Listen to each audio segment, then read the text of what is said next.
Good evening, everyone, and welcome to the course, the Buddhist Path of Awakening. Let's bow in.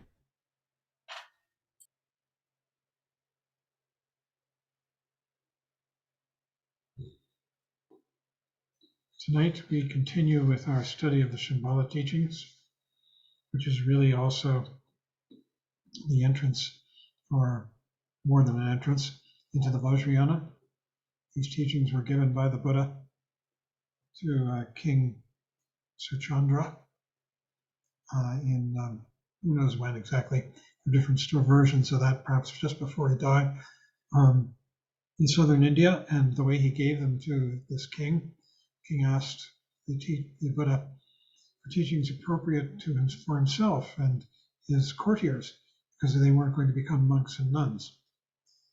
And so the Buddha gave him the first, supposedly, Vajrayana teachings, the Kala Chakra Tantra. Kala Chakra means wheel of time. And this was a tantric text, Vajrayana text, very heavily influenced by Chinese culture, and but also extremely Tibetan Tantra. And so the Shambhala teachings are very much, these are what it contained. And in fact, Suchandra's court and kingdom became the kingdom of Shambhala, perhaps.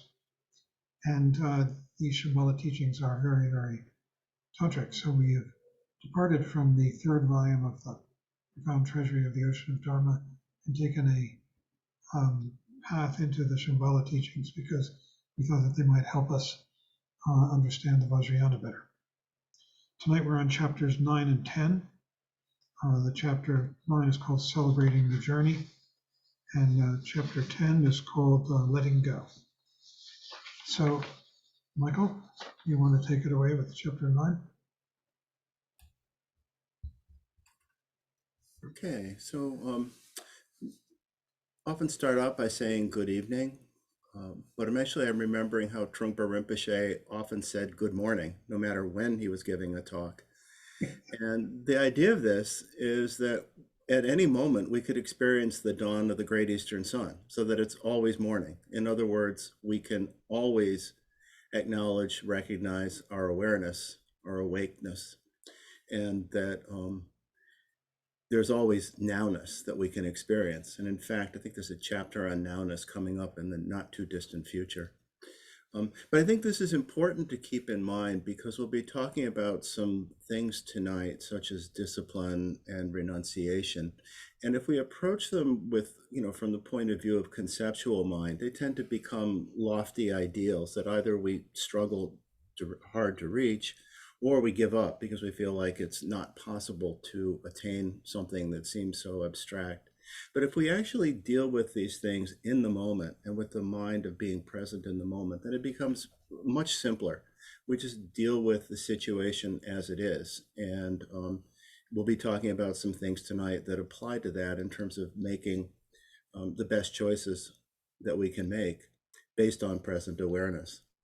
So I'll be talking about chapter 9 tonight. But before we do that, I wanted to tell a joke that's loosely related to what we're going to be talking about, which I hope you enjoy, or at least are not annoyed by. But in the joke, a monk somewhere in Europe joins a monastery, and he's given the job of copying texts. And after he's been copying texts for a while, he goes to the abbot, the head of the monastery, and says, what I'm copying, where did it come from? And the abbot explains, well, that sometime in the past, another monk had made a copy of the text, and that's the copy that he's working from. Well, where did that monk's copy come from?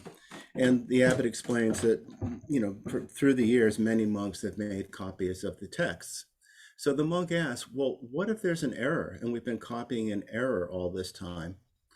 And the abbot says, I never thought about that. I'll look in our archives and see what I can find out. So he goes down into the basement where the archives are, and he's gone for a long time. So long, in fact, that the monks become concerned about what's happening. And so finally they go down to the basement to see what's happening. And they find the abbot in the most remote part of the basement, banging his head on the desk, saying, we forgot the R, we forgot the R. And they ask him, what do you mean? He says, we forgot the R. What are you saying? He goes, we were supposed to celebrate. So anyway, anyway, that is our title. That is our topic for tonight, celebrating the journey. So we won't forget the R. The idea of celebrating, I looked up a definition. So the idea of celebrating is, among other definitions, is that it's acknowledging or marking an event. And that's exactly, I think, what we're doing here. The idea of celebrating the journey, first of all, is marking or acknowledging just being awake in the moment.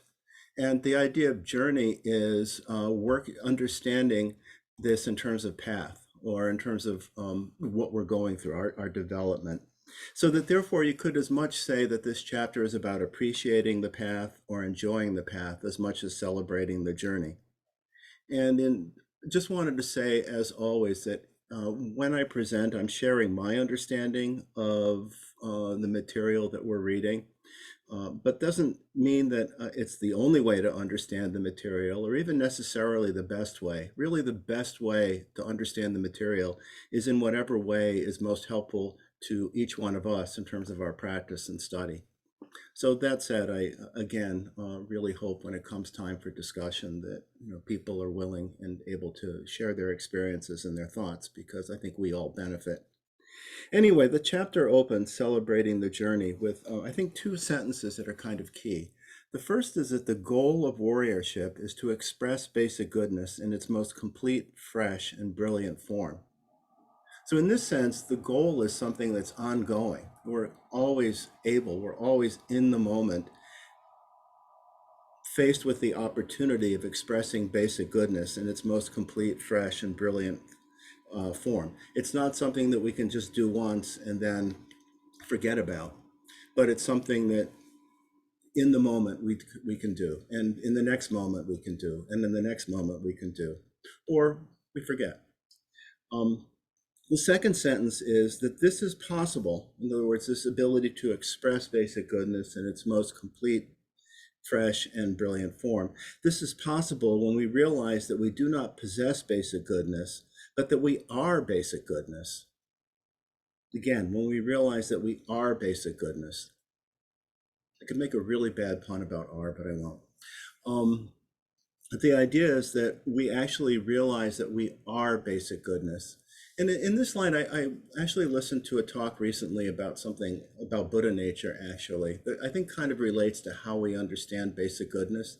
But the point that was made in the talk that I heard is we often think of Buddha nature, or in this case, basic goodness, as something inside of us. But that in fact, that's a kind of a limited conception, that in fact it's more that we're in basic goodness, that basic goodness or Buddha nature is much bigger than we are. And the thing that we think we are, the ego, the self, which will be cocoon, whatever we want to say, is much smaller.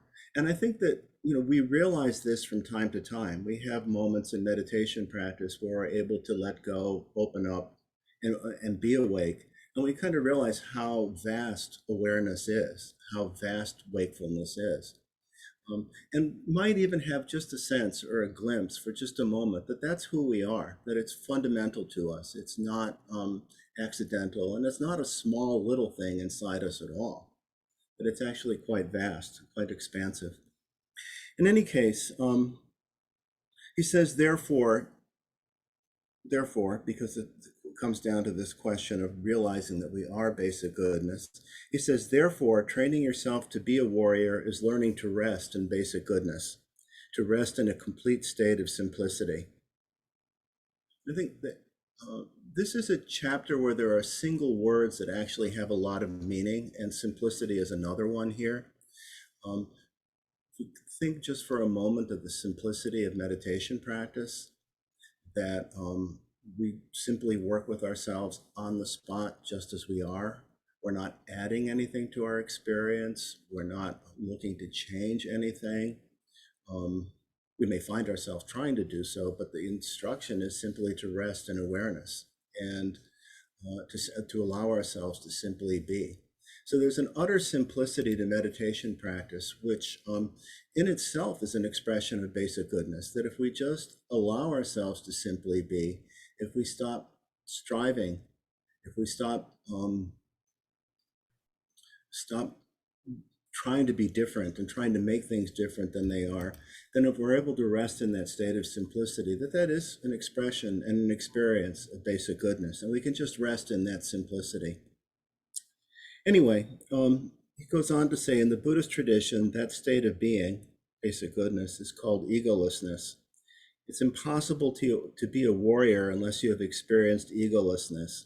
Without egolessness, your mind will be filled with yourself, your personal projects and schemes, And this relates back to what we talked about the last couple of weeks about cocoon, and that we begin by believing that we exist in some kind of permanent way and try to create some kind of comfortable, secure situation around us. That's the cocoon.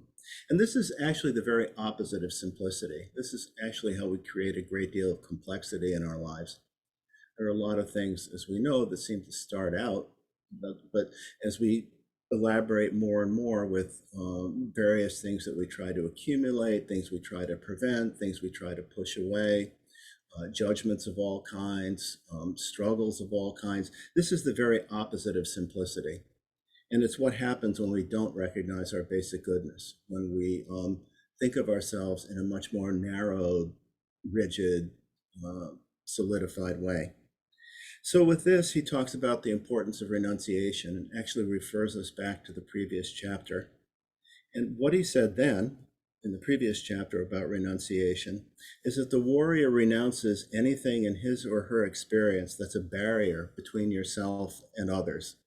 In other words, renunciation is making ourselves more available, more gentle, and more open. And through renunciation, we overcome selfishness. We overcome the fixation on ourselves and the fixation on our comfort and security that leads to the creating of the cocoon and the deadening of the world around us. And in more extreme cases, leads to all kinds of harmful actions of all sorts. We're renouncing all of that.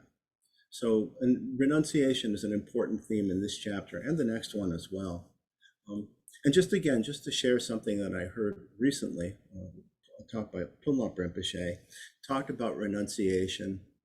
And he said that oftentimes when he would talk about compassion, people would ask, what about self-compassion?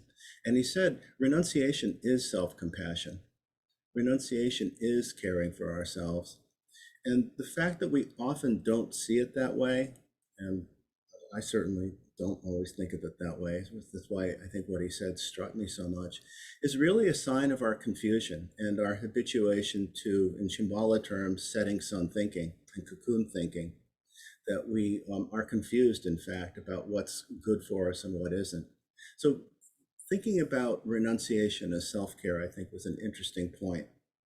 That again, as we go along, we'll be able to talk a little bit more about this. But I think the idea is, again, when we're awake in the moment, we make the best choices we can about what to accept, what to reject, what's going to be helpful to ourselves and others. And in that sense, there's renunciation right in the moment. Anyway, he goes on to say that you begin to understand that warriorship is a path or a thread that runs through our entire life. It's not just a technique we apply when an obstacle arises or we're unhappy or depressed. And this relates back to renunciation. If we have our personal projects, our personal schemes, as he said, if we're trying to spin our cocoon and stay in this comfortable, secure little cocoon that we develop, then we do have obstacles and we do become unhappy and depressed. So again, renunciation is an important aspect of this here as well. And he says, warriorship is a continual journey. So with that, there are then three themes that really cover the rest of the chapter. The one is discipline. The second one is discriminating awareness or skillful intelligence. And the third is meditative awareness. And there's a metaphor that goes for each one. The metaphor that related to discipline was the sun. the metaphor for discriminating awareness or skillful intelligence was the bow and arrow. And the metaphor that he worked with for meditative awareness was taking our seat. So we'll go through each one of those. But again, you could think of this in terms of our conduct, our meditation, and developing our prajna. In any case, discipline, he begins by saying, is not a punishment, it's not control, it's not imposing arbitrary rules in the sense of Shambhala. Certainly in the larger world, it can certainly take on that meaning. But he says that discipline in the Shambhala tradition is connected with how to become thoroughly gentle and genuine. So genuine in the sense of open to ourselves and open to the world, and gentle in terms of non-aggression to ourselves and non-aggression to the world. Again, I think it relates back to the simplicity of just simply being and allowing the world to be, and then just seeing what potentials, what possibilities there are when we're able to see things as they actually are. He says that discipline is associated with how to overcome selfishness and how to promote egolessness or basic goodness. And that overall, it shows us how to make the journey of the warrior and how to live in the warrior's world. And again, he says this is like the sun. It's unwavering and all-pervasive. The sun shines on everything. And in addition, the sun also provides warmth, because he says the warrior's duty is to generate warmth and compassion for others with complete absence of laziness. Joy, and he says that this brings joy in the journey and in working with others. And why are we joyful? And he gives us 3 reasons. One, we've witnessed our basic goodness. Again, we're coming to realize through familiarization in meditation practice and study, we're coming to familiarize ourselves with basic goodness so that at some point we do realize we are basic goodness. So first point of joy is we've witnessed our basic goodness. The second is we have nothing to hang on to. And again, this relates to letting go of selfishness, letting go of schemes, letting go of creating, again, that safe, seemingly safe, secure, comfortable, but ultimately deadened and cut off world of the cocoon. So that's the second reason, we have nothing to hang on to. And the third is because we've experienced renunciation. I really tried in presenting the Shambhala teachings not to reference Buddhist teachings, the more traditional Buddhist teachings too much, but I can't help but note that some of the things he's saying here are exactly like what we read about, especially the exertion and discipline paramitas in the Mahayana text. Or you could even just think of the Lojong slogans, always maintain only a joyful mind. And that again, we can do this because we've witnessed our basic goodness, we have nothing to hang on to, and we've experienced renunciation. And he says, therefore, because we're able to do that, our body and mind are synchronized and always joyful. And he says the joy is like music, which celebrates its own rhythm and melody. And the celebration is continuous in spite of the ups and downs in our lives. So the second thing he talks about is discriminating awareness or skillful intelligence. And again, the metaphor he uses here is to actually say this is like a bow and arrow, that the arrow, which is intelligence, is sharp and penetrating, but to propel or put it into effect, we need a bow, which actually relates to skillful means. So the warrior, he says, is always inquisitive, always interested in the world around him. And again, this is just an expression of the warrior's openness, awareness, wakefulness. It is manifest as inquisitiveness or curiosity about the world around us, an interest in the world around us. But to apply this intelligence, we need skillful action. And he says, when the arrow of an intellect is joined with a bow of skillful means, the warrior is never tempted by the seductions of the setting sun world. And this, I think, becomes a little bit clearer, as we go along in this section. But again, we're talking about renunciation, not as some kind of artificially imposed external concept, but it's just our experience in the moment, coming out of our awareness, coming out of our wakefulness, and coming out of the expression of our discriminating awareness or skillful intelligence. So, never tempted by the seductions of the setting sun world. He says temptation refers to anything that promotes ego. In other words, anything that cuts us off from others. If you go back to the definition of renunciation from the previous chapter, renunciation is anything in our experience that's a barrier between ourselves and others. So we're recognizing that that's the temptation we're facing here, or anything that goes against the vision of egolessness and basic goodness. And with the sharpness of the arrow, we can clearly see the setting sun or any degraded activities in ourselves first and in the rest of the world. We can see that with the sharpness of our intelligence, the sharpness of our discriminating awareness. But to avoid temptation, we need the bow as well. We need to harness our insight into skillful action. And with this principle, he says the principle of the bow and arrow is learning to say no. Learning to say no to ungenuineness, learning to say no to carelessness and crudeness, saying no to any lack of wakefulness. And that this has to be done by joining the sharpness of the arrow, intelligence, with the genuineness of the bow. And when we put those two together, what we realize is we can make a distinction. We can discriminate between indulging and appreciation. We can look at the world and see how things actually work. It's clear to us how certain actions lead to certain results, you could say. We're very clear on what's harmful and what's helpful, you could say. You can look at the world and see the way things actually work. You can overcome the myth that we can't say no to the setting sun or no to ourselves when we feel like sinking into depression or indulgence.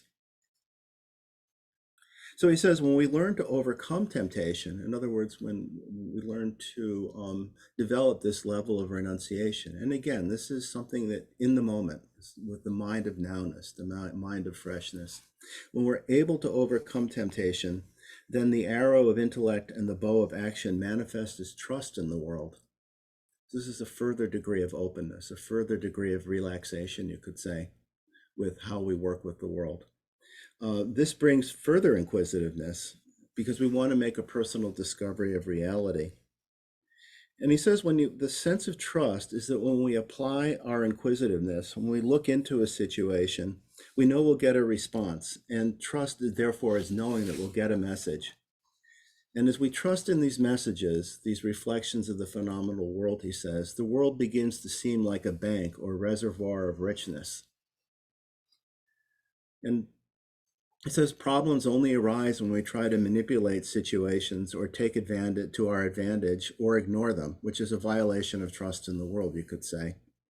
If we're being too arrogant, we'll find ourselves being pushed down by heaven. And if we're being too timid, we'll find ourselves being raised up by earth.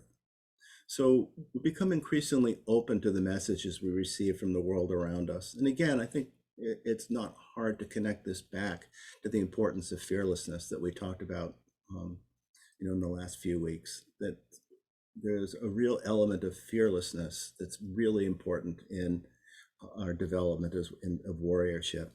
He says, ordinarily, trusting our world means that we expect to be taken care of or to be saved in some way. But that's not what we're talking about here. That would be kind of a theistic way of trusting in the world. It's more that we're willing to take a chance. He says, the warrior is willing to take a chance. So again, we're talking about fearlessness. We're willing to expose ourselves to the phenomenal world and trust that it will give us a message of success or failure.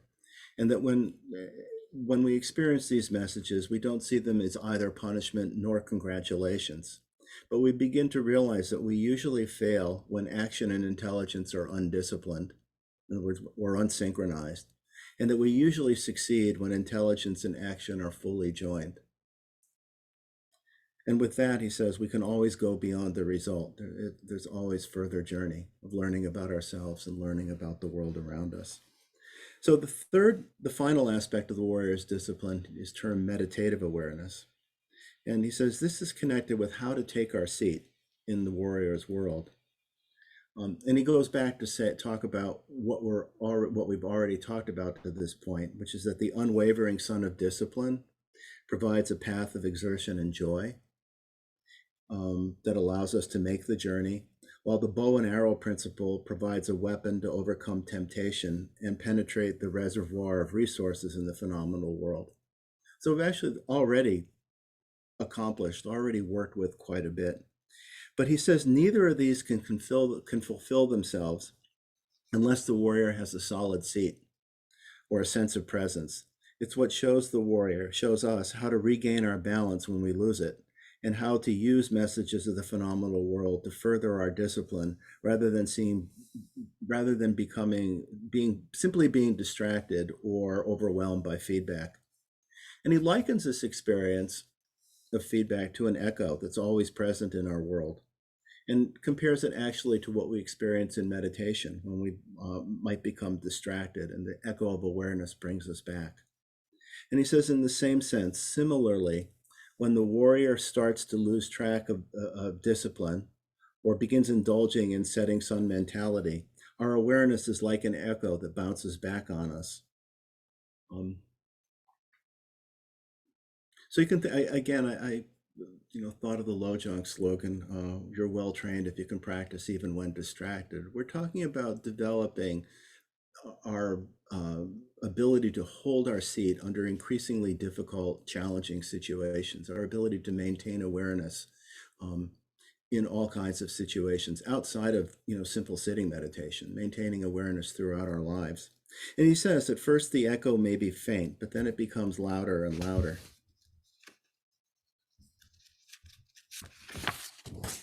And then from the echo of meditative awareness, we develop a sense of balance.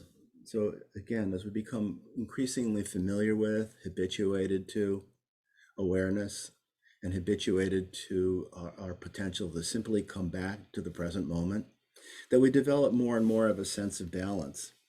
He says you feel that we're riding in a saddle, riding the fickle horse of our mind. And as long as we can have good posture in the saddle, we can overcome any startling or unexpected moves. And if we do slip because we have a bad seat, we simply regain our posture. We simply start again.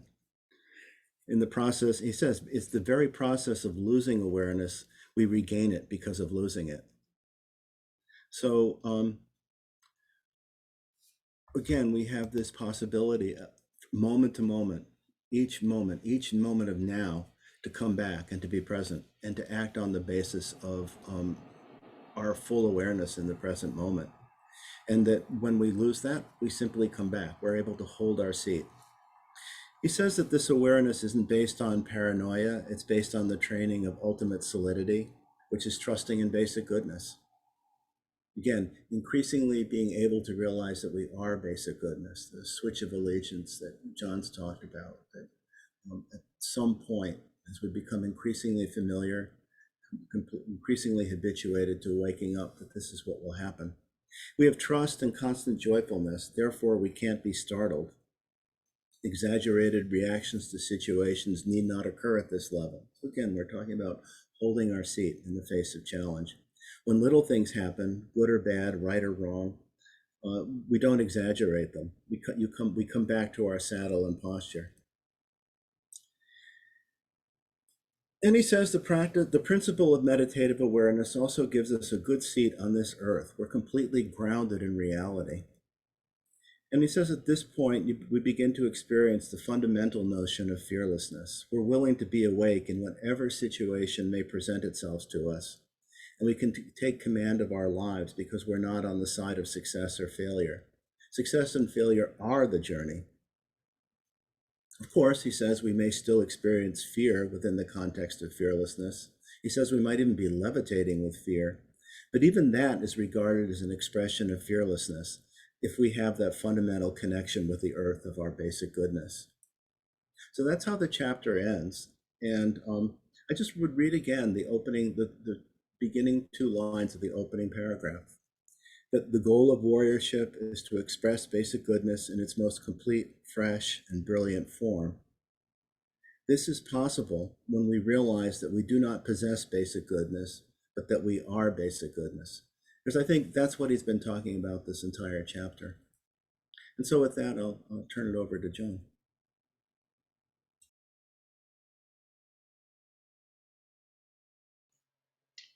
Thank you, Michael.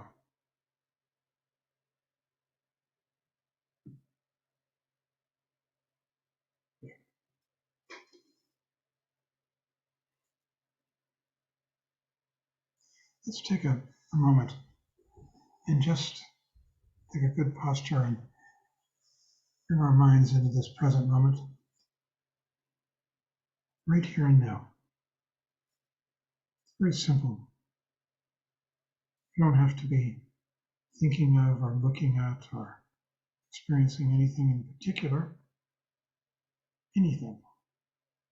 Just this simple, clear awareness that's always there waiting for us to come back to it from thought, from all kinds of thoughts of schemes and worries and plans. And then they evaporate when we become aware that we're doing that. And suddenly we're just here again, looking at whatever is presenting itself to us.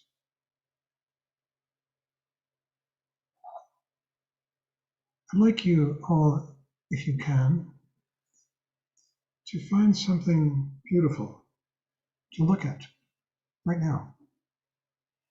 I'm just looking out the window at a pine tree with the sun going down in the afternoon, and part of the pine tree is in shadow and part is in light.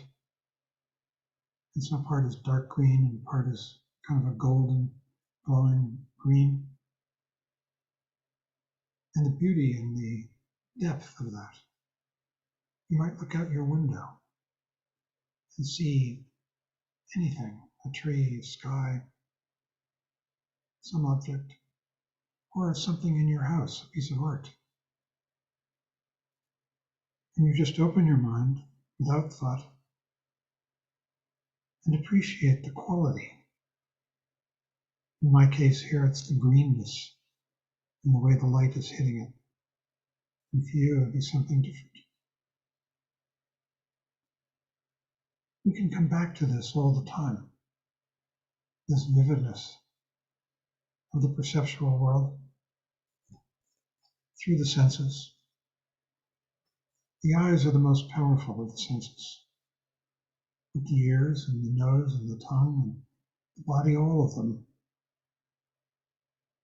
can be gateways to this appreciation of the beauty of the sensual world.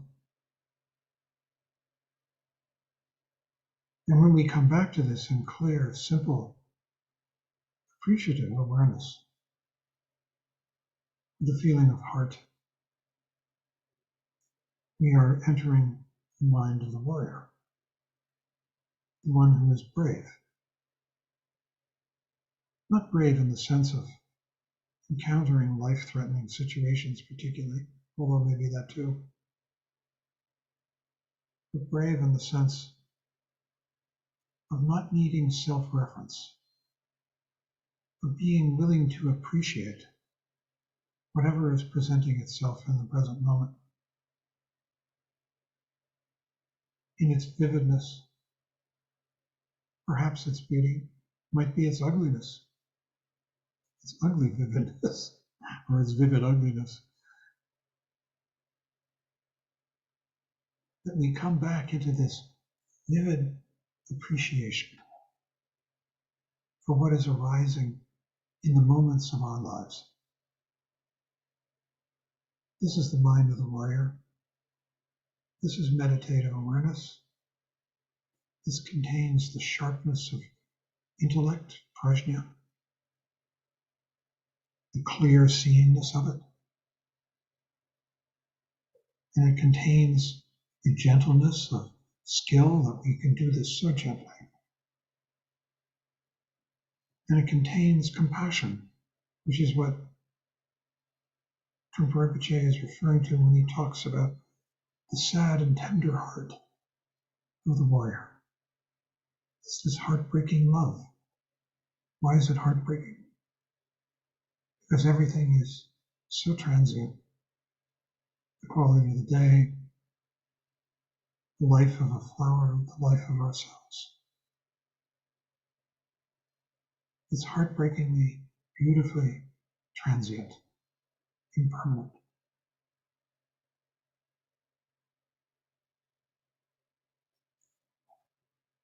So this is really how we practice being a warrior, is to come back to awareness in this present moment and to see this world as it arises and passes away so continuously, constantly presenting itself to us in its beauty, in its tenderness, in its vividness, sometimes in its vivid ugliness, frightening, whatever it might be.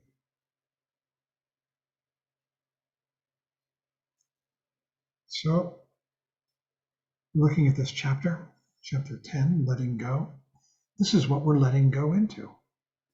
We're letting go into this awareness of the present moment.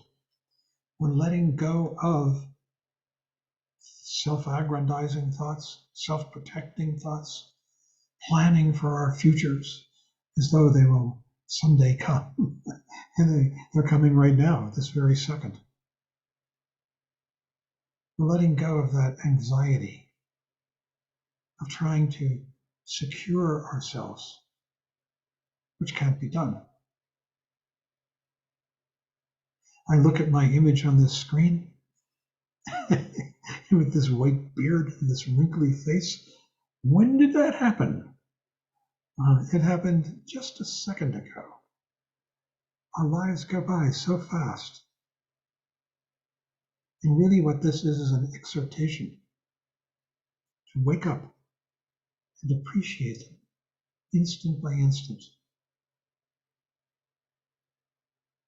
So at the beginning of this chapter, I just made a couple of notes from the last chapter or two, that what the warrior renounces, renunciation, what Michael's been talking about, is anything in his experience that is a barrier. And pardon the male pronoun here. This was back in the 1970s before we'd gotten conscious of this.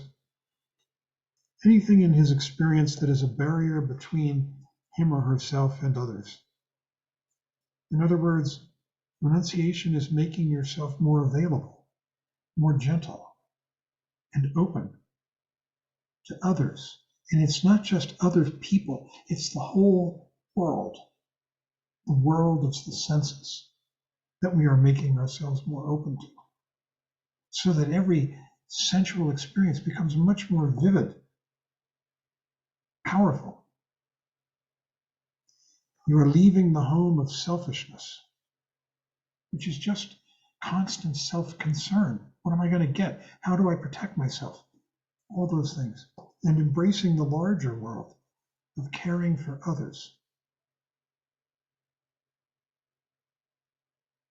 This is the way to health. This is the way to mental health. So many therapies, including AA, require, suggest, strongly urge, and recommend caring for others as a way, as a path to sanity for oneself, to happiness for oneself. This requires daring. Why daring? Because we're giving up that constant self-protective mechanism. You have to be able to leap, to take a chance with no insurance. We're constantly being presented with opportunities to let go and take a chance, to put oneself at risk. And frankly, I suggest to you that the most amazing things happen to you only when you're willing to put yourself at risk. Take a leap, take a chance. When you try to control everything, everything is controlled. What happens is expected, more or less. But when you put yourself in that space of chance, amazing things can happen that you never expected. So he starts out by saying the discipline of warriorship is to learn to stop ambition and frivolity. Frivolity is just constant self-entertainment. And ambition is constant self-promotion, constant thinking about me, me, me. And when we are doing that, we're constantly off balance. We're in a lean towards some sort of hoped for better way to be.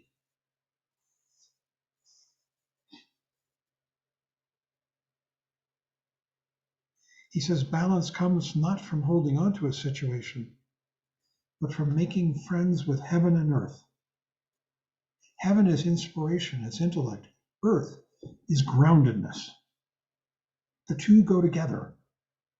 This is another example of the influence of Chinese philosophy. Confucianism was all about making the relationship between heaven and earth. That was one of the main jobs of the emperor. And the Book of Li, it's called, like, you know about the I Ching, people pronounce it.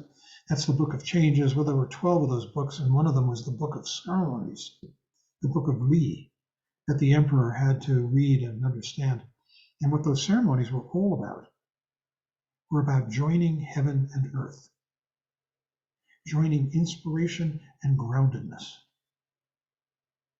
and joining intellect and practicality.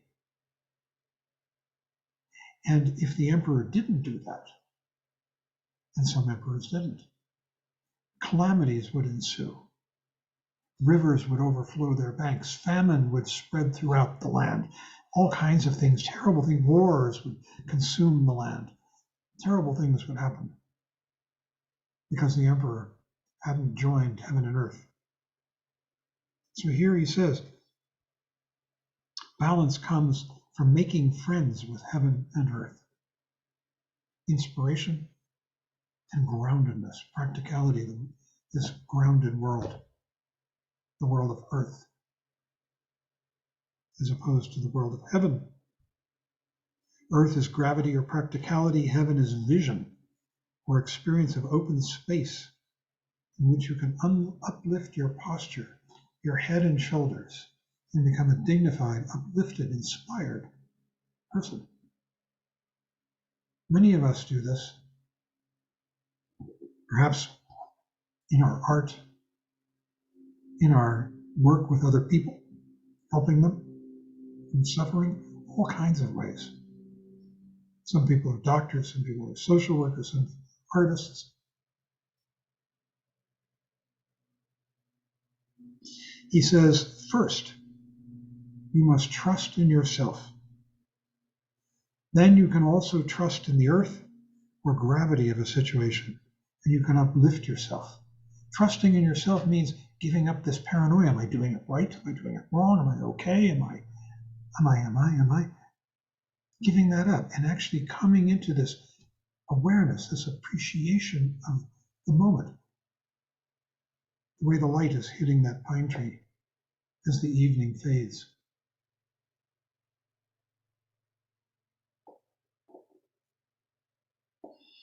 He says at that point, your discipline is just the discipline of coming back into awareness with clarity, with skill, and with meditation. Meditation just means the same thing. Your discipline becomes delightful rather than being an ordeal. Why delightful? Because you're appreciating your life inside and out. When you ride a horse, you learn to float, not freeze to the saddle. You learn to float with the movement of the horse. Each step is a dance of rider and horse. Now, I was never a horseman, but I was a skier. And I remember those of you who were skiers. Remember discovering what the phrase means, floating through the fall line? When you're floating through the fall line, you're floating with your skiing. You're not struggling to control it. There's this feeling of freedom and floating and of very minimal control, if you can even call it that. I watched people climbing. I was a climber. And today I was thinking about a guy named Skip Garron. Actually looked him up. He's still doing it. He must be 60 years old now. And I remember him when he was probably 18, if that, 15, 18, watching him down in El Dorado Canyon, just floating across the walls with what seemed like utter confidence, doing the most amazing things. So we learn in our lives to float that way with confidence in a combination of learning technique, how to move and how to speak and how to address others, as well as having the confidence to do it well, with ease. Like, and he uses the example of riding a horse with your balance, constantly adjusting automatically with ease, with floating quality. That we can take this approach to our lives if we can come into the present. What stops us is when we get lost in dreams, lost in paranoid speculations, lost in aggressive thoughts, lost in complaint. Complaint always about me and my circumstances. I'm not being good enough, not being right. How can they be better? And when we're lost in those, there's no grace. There's aggression, defensiveness. But when we come back into this appreciation of the present moment, we can find our balance. We can find the beauty of the world. And this is the true meaning of discipline, coming back into this awake, balanced state of mind.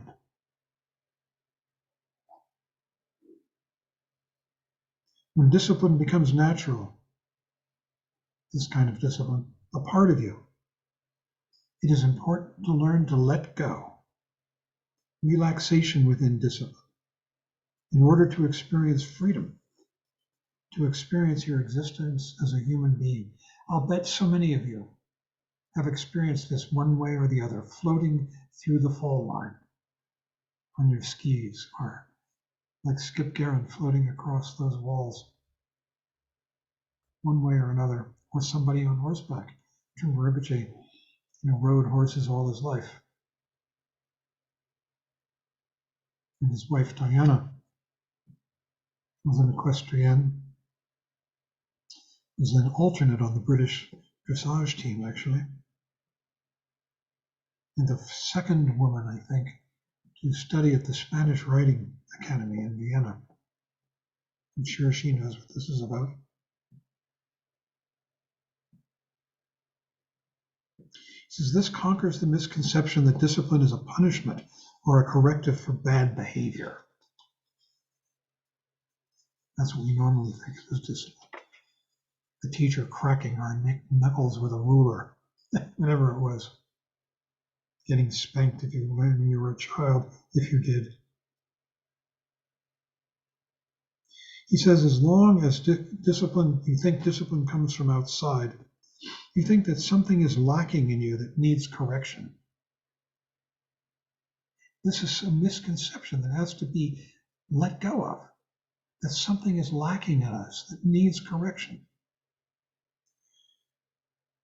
Rather, on this path, you're letting go of that kind of self-doubt, hesitation, embarrassment, self-criticism about being you as you are, as you think you are. We're letting go of that self-attack. He says you have to relax with yourself and realize that discipline, true discipline, is simply the expression of your basic goodness, which comes about right here in this space. The appreciation of that pine tree, the appreciation of that piece of art hanging on your wall, that appreciation of your lover, whomever it may be, whom you love, their face, their beauty, their kindness.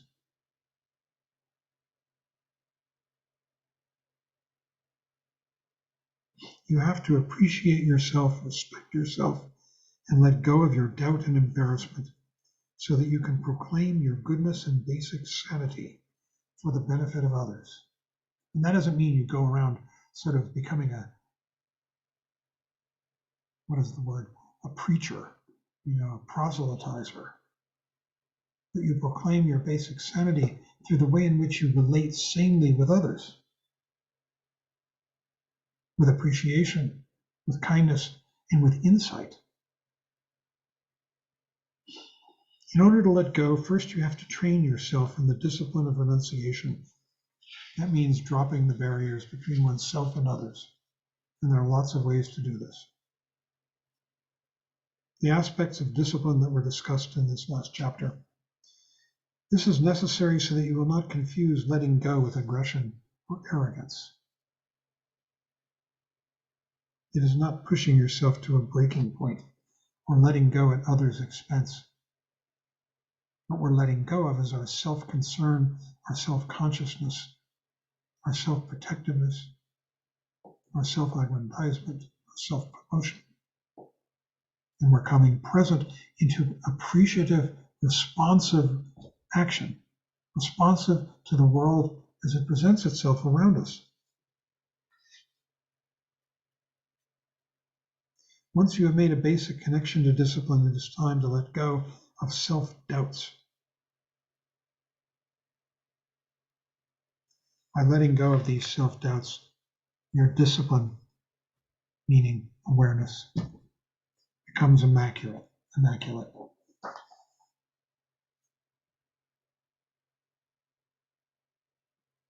I remember the day I discovered the key, the secret to good skiing. It came to me late in life. I'd been struggling. I was, doing stem Christies and struggling with my skis. And one day I just snapped into it. And I didn't know what it was. And I was just ecstatic. And I got on a ski lift with a stranger. And I said, "What is this? I just discovered this thing." And he said, "You've discovered floating through the fall line." And everything changed.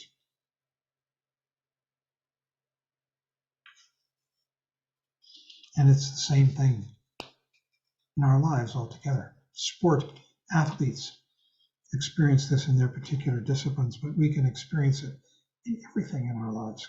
Cooking, talking to people, our work. This letting go, he says, is more than just relaxation. It is based on being in tune with the environment, the world. It is living in the challenge. The challenge of what? The challenge of this present moment, to constantly be awake to what's happening and responsive to that. If you don't, you're going to fall on your skis. You're going to miss that hold on the climb, whatever your analogy might be.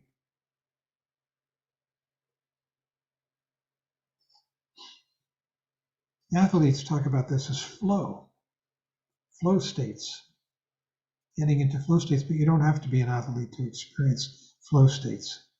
We can do it ourselves.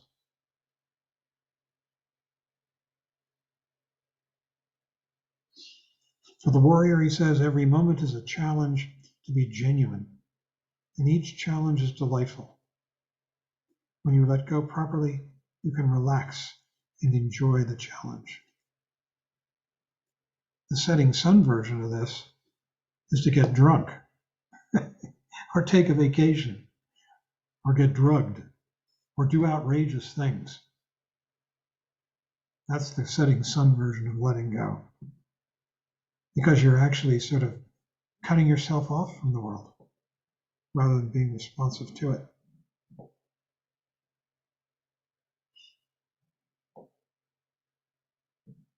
He says the setting sun version of cheering up is talking yourself into feeling better rather than actually cheering up. Actually cheering up means coming present and being appreciative and open and really who you are. And it might involve some embarrassment, some self-exposure.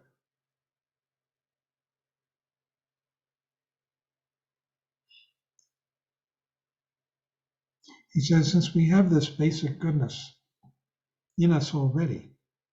It is really just a matter of looking in the mirror and acknowledging that what we see, without worrying if it is that, is what it should be.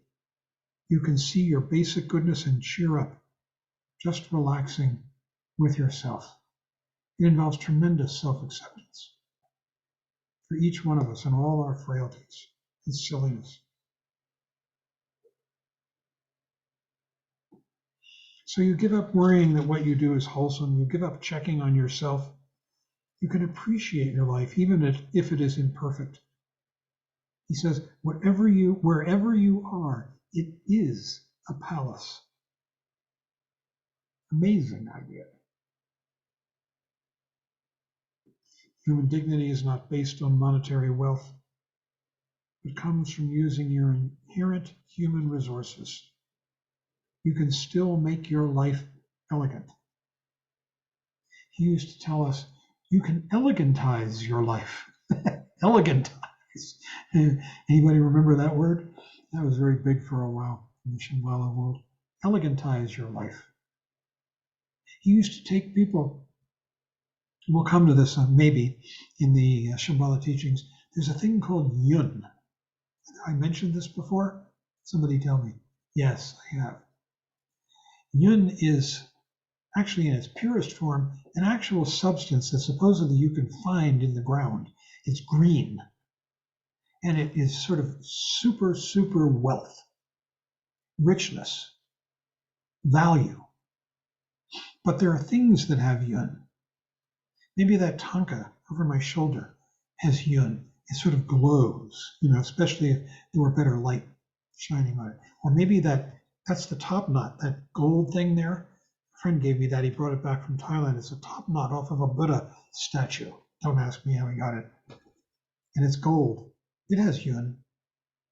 It has yun. So we used to go on yun expeditions with the Vidyadhara. He would take us into Boulder, and we'd go into clothing stores and buy ties or sport coats or whatever. I remember his close student, Marvin Casper. Marvin came out here and he did, I don't know if he'd ever worn a sport coat and tie. And Rinpoche made him buy one. And he bought a double-breasted sport coat and tie. And Marvin was so proud. And he put that double-breasted blue blazer on and his tie. And it had yun. It had this feeling of wealth. Pins. We all wore pins. Shambhala pins. I've still got the whole collection of them in the other room because they have yun. And not only do they have yun, but anything that has yun, and you wear like a pin on your lapel, so it's surrounded by the absence of yun. So it kind of glows, it sticks out. It attracts. It attracts attention. It attracts power. The very attractiveness of it. We'll come to all this, maybe, in the Shambhala teachings.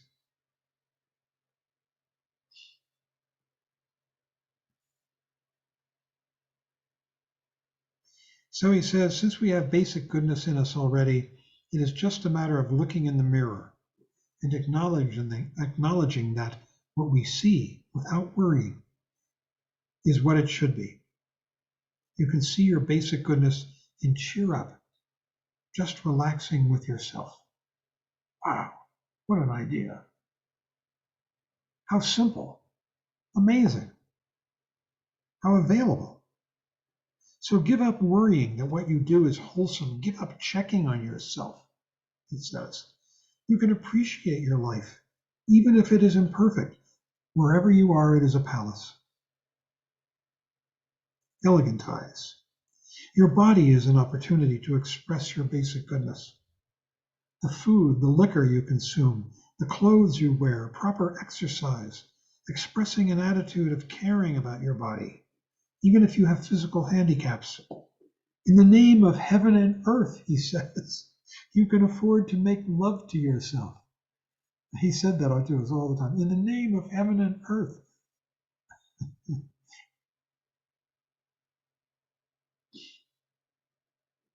So Shambhala vision isn't just a philosophy. It's training yourself to be a warrior. And the irony is that being a warrior is not an act of aggression. Really, it's an act of courageous self and other appreciation. Appreciation for oneself in this world. He says, learning to treat yourself better so that you can help build enlightened society. Self-respect is important, so important, excellent. You might not have the money to buy expensive clothes, but you can still dress in a way that expresses your dignity and self-respect. I mean, we took this bunch of ragtag hippies here in Boulder, and we began having balls. Can you imagine? Balls, where everybody went out and rented a tuxedo if they could. They were held out at the Elks Club on 28th Street, some of them, once a year. And people would take lessons in how to waltz.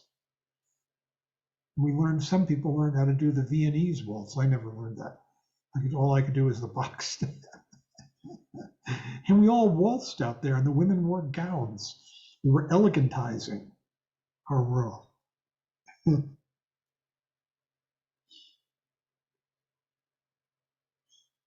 Where has that gone? The basic point, he says, is that when you live your life in accordance with basic goodness, then you develop natural elegance. You can let go of your depression and your embarrassment about being a human being. You can cheer up. How radical is that? For many of us to cheer up. And he used to sit there and exhort us, cheer up, please cheer up, he would say over and over again. Please cheer up. He says you don't have to blame the world for your problems. You can relax and appreciate the world. And there is a further stage of letting go, which is telling the truth. When you have doubts about yourself or the world, this inspires you to manipulate the truth in order to protect yourself or make yourself appear better than you are. How many times have we done that? We doubt that the world sees us the way we want to be seen. And so we manipulate the truth to try and make that happen. He says you begin to understand the importance of communicating openly with others so that they can and will be open with you. Avoiding the truth defeats the purpose of speech as communication. And this isn't confession. Confession, if it's done the way it's usually done, is based on feeling unworthy. You feel there's something wrong with you and you have to confess it. This is speaking the truth about what's actually going on, openly, without fear, with candor, because then one can deal with it. But it's not a matter of confession. Confessing one's faults, one's sins, one's failings, which is another act of ego. And gentleness is connected with telling the truth. Gentleness, because there's such appreciation of the real world here and now.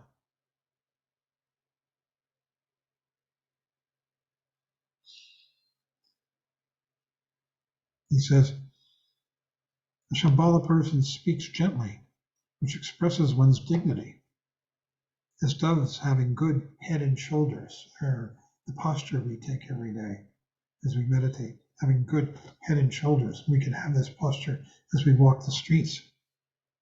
So you don't bark or yell inappropriately, because your words have power in themselves.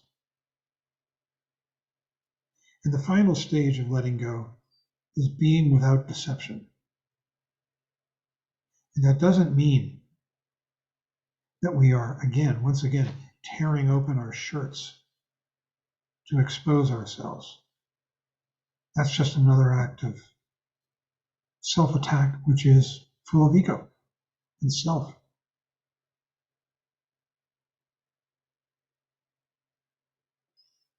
So being without deception is actually, he says, a further extension of telling the truth. It is based on being truthful with yourself, You're being true in the moment, here, now, awake. It's so simple. Even when you have a sense of trusting in your own existence, being present for this world and life, then what you communicate to other people is genuine and trustworthy. It's just this.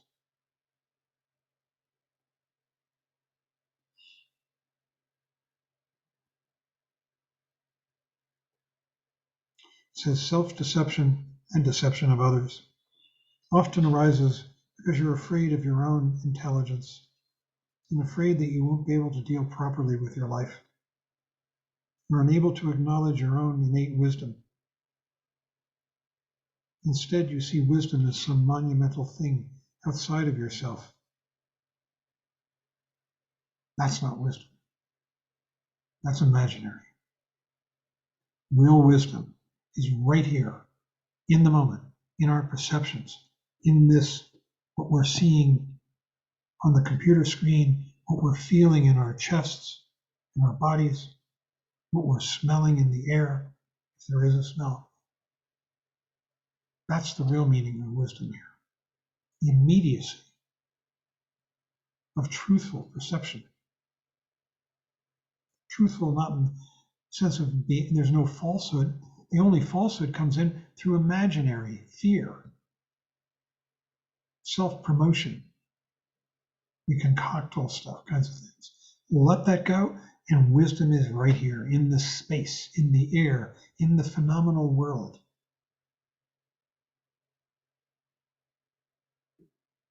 And this can be experienced in the practice of meditation, because what meditation is always coming back to this.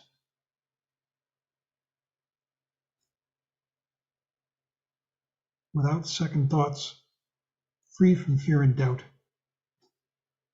That unwavering state of mind is not swayed by temporary ups and downs of thoughts and emotions. The thoughts and emotions take us up and down, but they're not part of that wisdom. When they abate, when they dissolve, the wisdom is right here in this present moment. In what we're seeing and experiencing in our bodies as we sit in the chair on the sofa with our friend or lover. He says, at first you may only have a glimpse, a spark or a dot of unconditional basic goodness, this appreciation for this and vivid beauty of the world. You may not feel totally free or good, but you realize that wakefulness, fundamental goodness, is there already. It's just waiting for us to tune into it. So you can be without deception. There is an uplifted quality to your life, which is there always, effortlessly, waiting for us to connect to it, acknowledge it, feel it, and be it.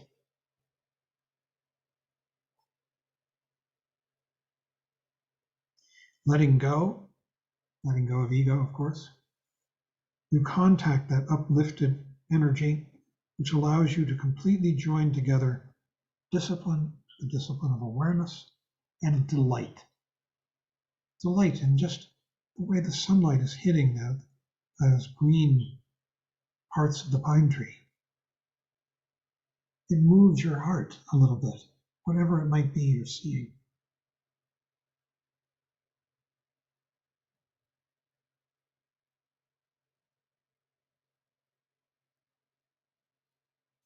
So the discipline becomes both effortless and splendid. He says, you experience this in so many ways. When you're hot and take a cool shower, when you are feeling in love, all kinds of ways that we experience this kind of delight of openness and appreciation and awareness. He says the result of letting go of one's ego, fear and paranoia, effort, self-promotion, all of that, is that you discover a bank of self-existing energy. It's here in the space, always available to you. Comes from nowhere. It's always there. It's the energy of basic goodness. The appreciation that we can have for our lives and our lovers, the people we love, our mates, our children, our relatives, our parents, whomever. In the Shambhala teachings, this energy of basic goodness, is called wind horse. And those of you, Barry, just make sure you're not blocking there's a calligraphy behind Barry Cunningham's head. It's the stroke of Ashe, and it represents wind horse. The wind horse that's in us. And it's made, you take a brush, and there's a particular way of holding this brush, and it's called the Vajra fist. And you make a thing down on the paper, and you roll it around, and then you drag it down, and then you work it up like that, and you bring out that tail. It's a thing called the stroke of Ashe, and you're executing the stroke of wind horse, this energy of reality. And then Trungpa Rinpoche had a friend who has passed here in Boulder, Shibata Sensei, and he executed the word wind horse in Japanese, which is the same thing as Chinese. Here it is. Pretty wild, huh? The top character means wind, and the bottom character is the character for horse. Fengma in Chinese. I don't know what it is in Japanese, because the Japanese people adopted the Chinese character set so they can have some writing initially. This is wind horse. Wind horse is strong, exuberant, brilliant, radiating tremendous power. It's the energy of life, here and now, when it's seen with open eyes, brilliant. And it can be ridden. It's the principle of the horse.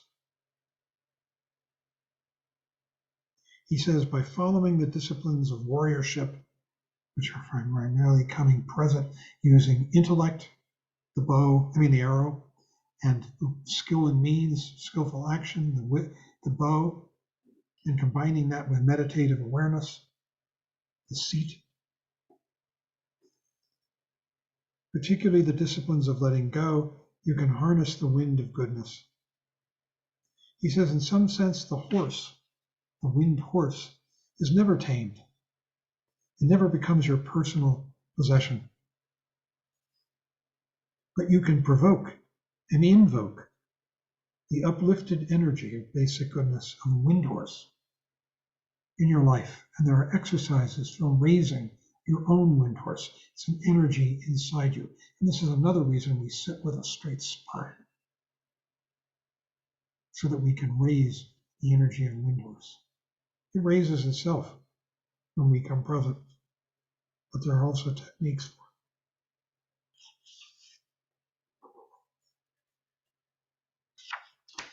Finally, he says, by contacting the energy of wind horse, you can naturally let go of worrying about your own state of mind. How about that one? We can let go of it because we can contact this beautiful energy that flows through life. And you can begin to think of others. You feel a longing to share your discovery and goodness with everyone who would be open and benefit. And you can do this in so many ways. You can do this by teaching the Dharma. You can do this by ladling soup in a soup kitchen. You can do this by counseling people. You can do this by just being a friend to someone who needs friendship. All kinds of ways. They say in the Buddhist teachings that there are three main levels of being of service, of help to others. The first is to help people with their material needs, food, clothing, shelter. The second, and a bit more profound, is to help people with their fear, overcoming fear, which drives us into terrible places. And the third, and the most important, is by teaching the Dharma, which is the only way to free oneself. And of course, the primary beneficiary of each of these gifts is the giver. Isn't that an irony?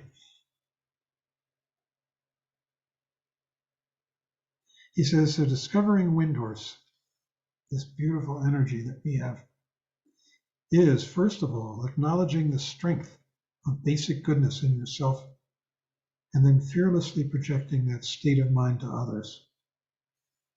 This basic goodness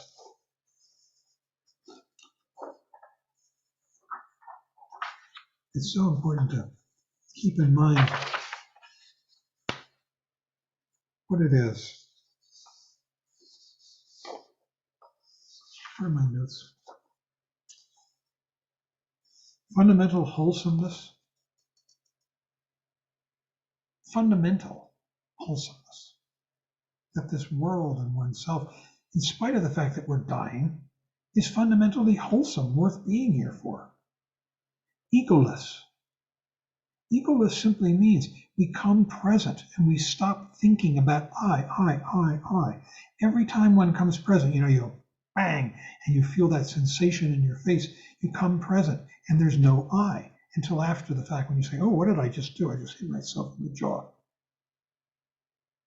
So every time we come completely present, which is what this path is all about, ego dissolves. It's just a thought. And it's gone. And basic goodness is fundamental egolessness, and it's appreciation for this, the beauty, the softness, the vividness of this phenomenal world as it arises and passes continuously in the moment. He says, discovering Windhorse is first of all acknowledging the strength of basic goodness in yourself, and then fearlessly projecting that state of mind to others. Each one of us can do this by just living and acting in this appreciation for our world, the people in it, and ourselves. That's so essential, ourselves. It is a joyous situation, but it also brings sadness. It is like falling in love. And the sadness comes about because you know that everything is transient. The transience is part of the beauty. It's like when you see a gorgeous flower and you can feel how it's dying as you look at it. That beauty is heartbreaking. So you feel both joy and sorrow. The warrior who experiences Windhorse feels the joy and sorrow of love in everything he or she does. Sad and delighted at once. In that way, the warrior begins to understand the meaning of unconditional confidence.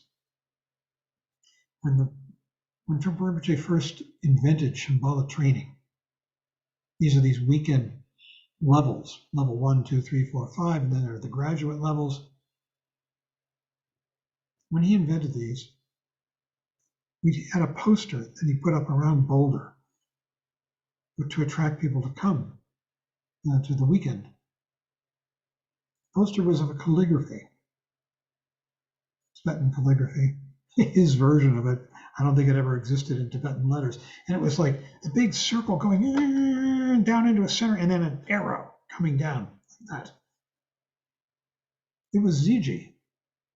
That was the theme of Shambhala training. unconditional confidence,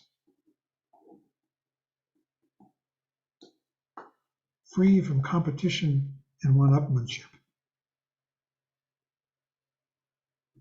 Z is shine or glitter. G is splendor or dignity. So it's shining out, rejoicing while remaining dignified. Ziji, what a great word. Ziji, unconditional confidence. I remember thinking when I watched Skip Guerin, that terrific boulderer, flowing along on climbs that I just couldn't even begin to do, with complete ease and grace.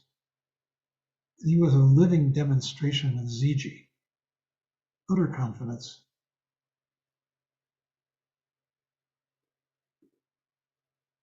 It's part of who we are, human nature. People can have it in one thing or another.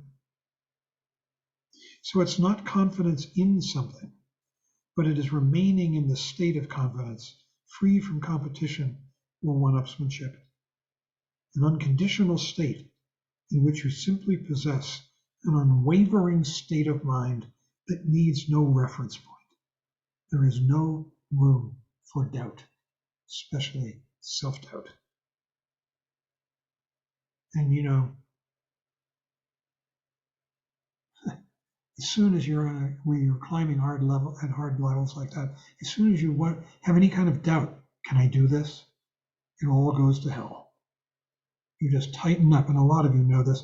It happens in every sport, in every physical endeavor. That if you think, I can't do it, suddenly your body tightens up and you can't. This kind of confidence, he says, contains gentleness, because the notion of fear does not arise.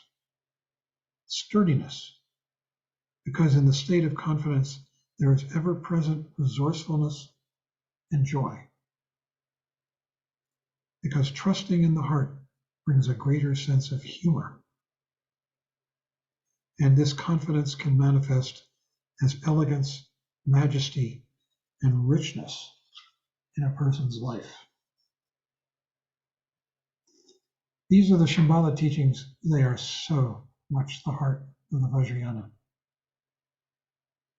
All about this completely confident, clear, open, simple, effortless state of mind that we are all entirely capable of touching into and more relaxing into and more switching our allegiance to.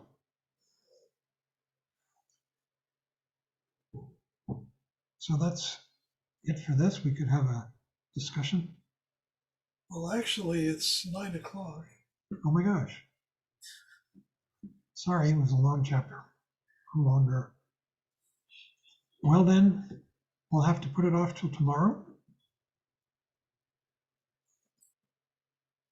for the discussion afterwards. Please come. Wow, it is 9 o'clock. In another 20 seconds. Sorry, I lost track of the time. Okay, should we just do the chats? Michael, yeah? Should I put them up on the screen? And Meg, are you leading us? Yes.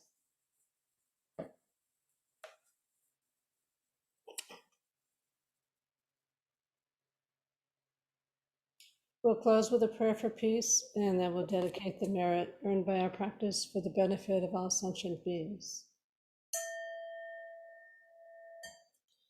By the blessings of enlightened and compassionate ones, by the power of my positive actions of 3 times and my prayers of pure aspiration, may wars, conflicts, epidemics, and all other maladies dissolve in this world, and may the earth and all who live on this earth enjoy the abundance of well-being.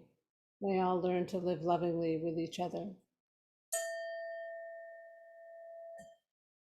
By this merit, may all obtain omniscience. May it defeat the enemy wrongdoing. From the stormy waves of birth, old age, sickness, and death, from the ocean of samsara, may I free all beings. By the confidence of the golden sun of the great East, May the lotus garden of the Rigden's wisdom bloom. May the dark ignorance of sentient beings be dispelled. May all beings enjoy profound, brilliant glory.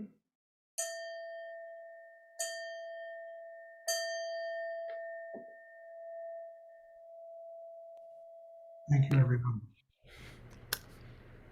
Thanks, Michael. Thanks, John. Thank you, everyone. John. Thank you, John. Thank you, Michael. Michael. Thank you, everyone. Michael, John. Thank you, Michael. Thank you, John. Thanks, everybody. Good night. You were all Big thank you. That was wonderful. Good night, everyone. Good night.